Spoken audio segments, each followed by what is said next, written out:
Okay.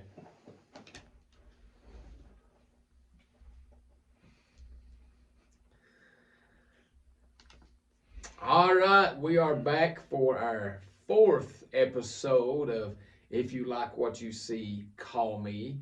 Real Estate Talk with Waylon and Jamie. We have a special edition today, one of the most crucial topics in any real estate transaction, and that is the home inspection. The home inspection. Yeah, it's like you say, it's an interesting time. It's a time when everybody hopes that the home inspection is good for both sides, the Yeah, seller yeah. and the buyer. Yeah. So what we're going to do in this episode, we're going to take a deep dive in the inspection process, how to prepare your seller, how to prepare your buyer. Mhm. So um, to me, I think the inspection period is the most fragile point Yeah. in a contract. Mhm. Um, you don't know. We get third party inspectors. Mhm. We call if you have your own personal home inspector person that you use, or you can call a company and they send one out. Mhm. And you don't never know how it's going to go. Yeah. You're hoping for things good, and ultimately we're trying to give the buyer Mhm. the most information possible about the Mhm. house. And it's just mostly being transparent. Yes. So the home Yes. inspections is not to see what you can see on the surface. Yes. Everyone can see if they got a chipped paint or a broken door or Yeah. a cracked window. The home inspector for the buyer is to tell them what you can't see that's in the attic or the crawl space, uh, or things like that, the Yeah. unknowns, so that you know what you're buying. Yeah, yeah. And some of these inspections, Jamie, the last one that I got Mhm. was, I want to think it's 66 pages. Wow, that's a long one. That's a lot for someone to take in. And not that it was everything was marked up on the house. It was just a thorough inspection. Yeah. I mean, he took pictures of, things that they looked at. So when you put that together with a report, Mhm. you could get 66 pages. I've had them range from anywhere between 14 pages Mhm. to 66. My norm somewhere around 40. And I just try to prepare the buyer. Listen, you're going to get this report. Mhm. It's going to look like a lot. Yeah. What we need to do is sit down and go through some things and, talk about what you notice, Mhm. talk about what might worry you, some things that you don't really understand about it. And we try to open the doors up to, you know, understanding what the inspector's seeing. Yeah. You know, um, in an inspection report, when we get it back, we normally get the picture of the house first. Then we scroll down and we get the table of contents, and then the next page, kind of goes into the house. Yeah.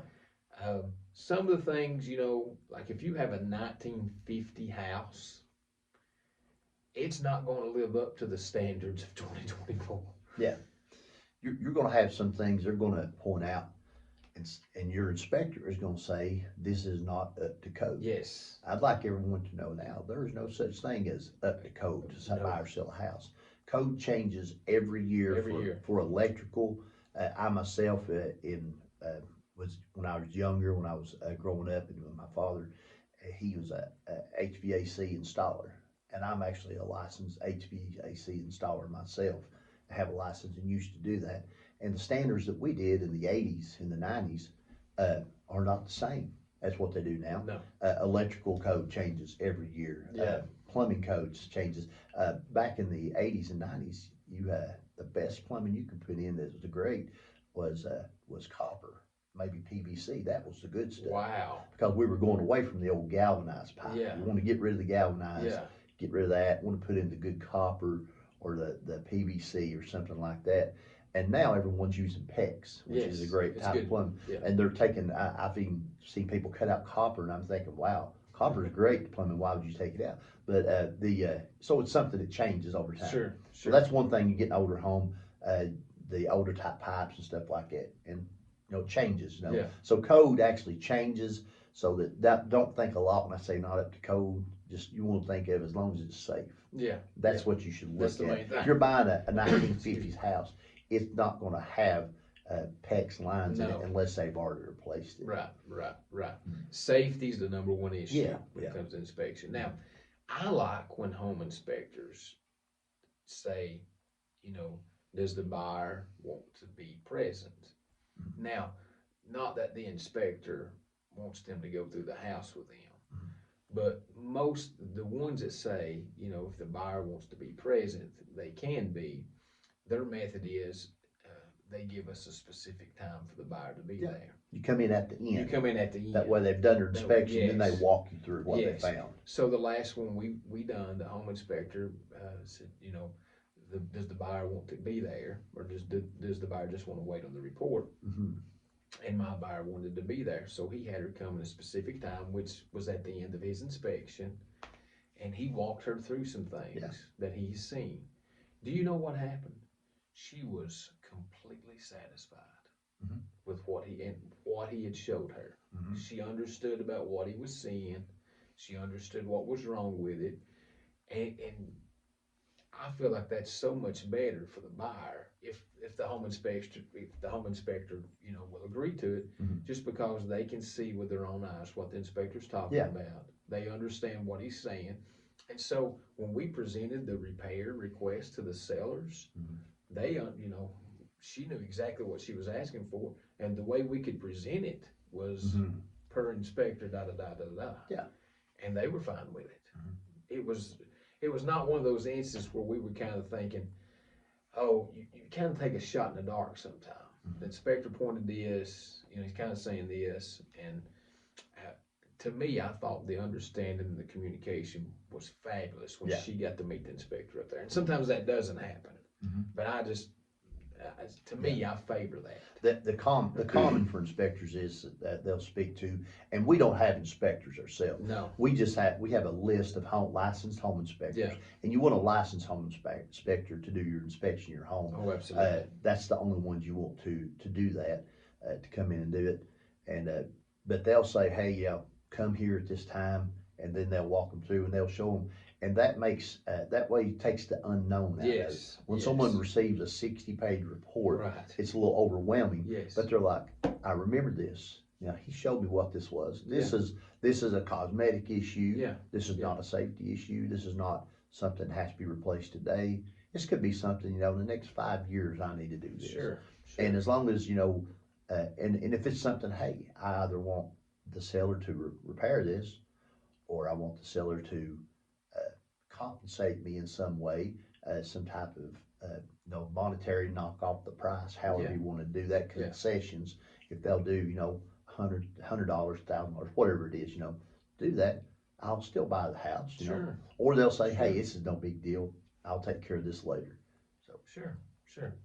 Now, on an inspection report, how do you normally coach your buyers? Like, there's going to be a lot of things on this report.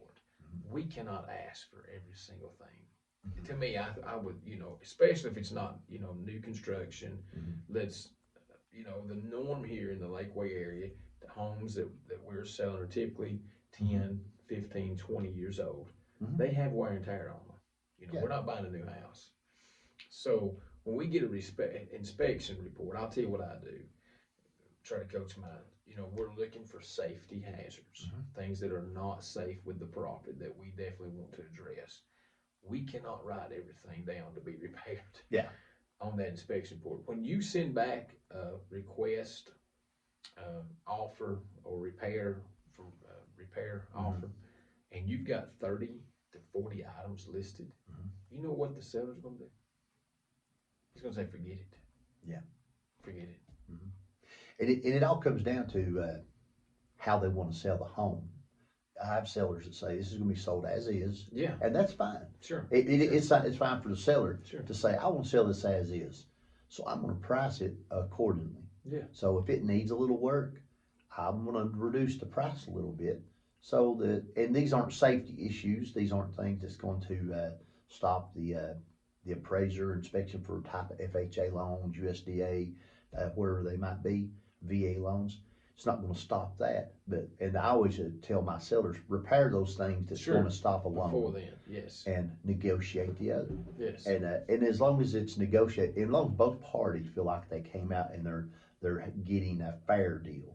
And that's how we get people together, a buyer and a seller. As long as they agree and they're both getting a fair deal on the price of the home per the Right. condition. So if you're selling a $1.2 million home in Morristown, and they go in and they've got 35 things wrong with it, they're probably gonna want someone to fix that or to give them money to get it fixed. sure, Now, if you're looking at a starter home that's built in the 50s, right, and right, it's in the $200,000 range, it may need some love. It may Yeah. need a little few. Yeah. So you have to take that in mind too.